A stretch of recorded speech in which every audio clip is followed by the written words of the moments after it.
गुंजन भैया का भइल रे? तू जेकरा से प्यार करेला ऊ केहू और से शादी करत हिया। नहीं, असंभव। काहे की पूजा हमार बाड़ी हमार ही रही। अगर ओकर शादी होई तो हमरा से, केहू और से ना। अगर विश्वास नहीं खे तो खुदे जाके अपना अखिया से देख लो।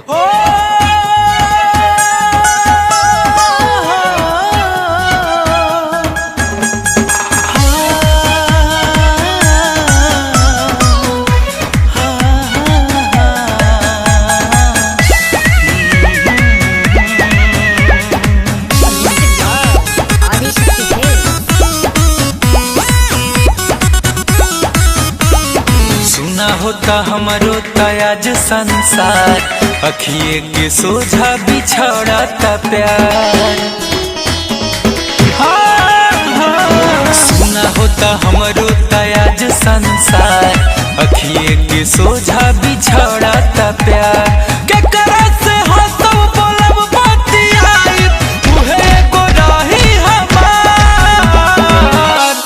अरे रे मोरी चांद के सुना ना हमर जान के डोलिया में जनी ले जाए कहार।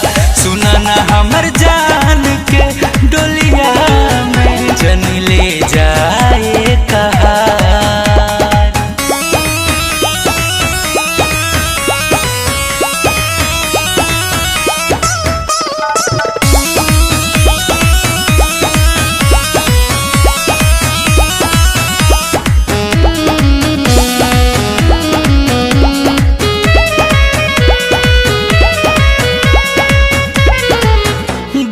नइखे उनकर रही हम हिया भागा, कवने करान हमके दे ताड़ी दागा।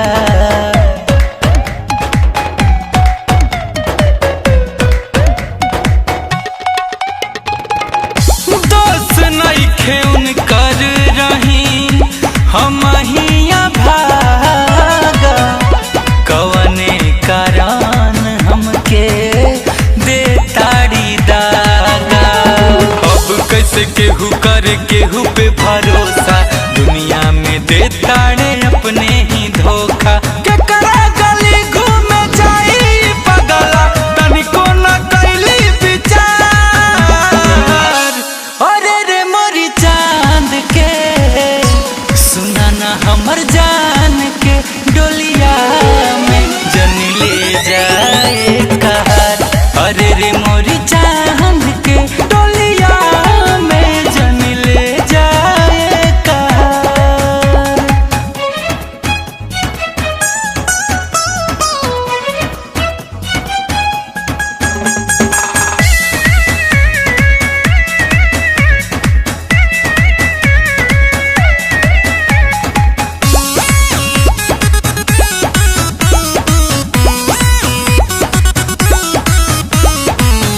सिगरेट से जार हाथ पर लिखनी उनका नाम के, कैसे बैठल बाड़ी उ डोली में घूंघट तान के।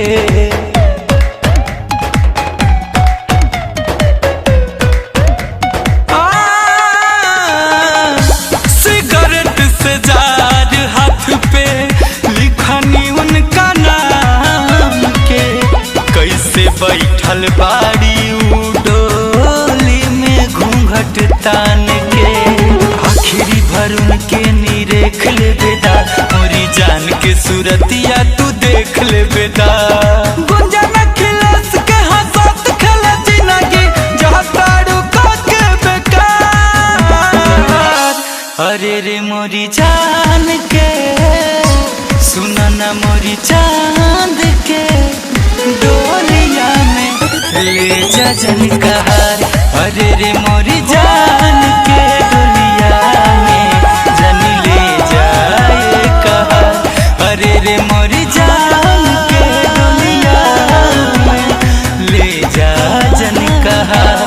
अरे रे मोरी जान के डोलिया में।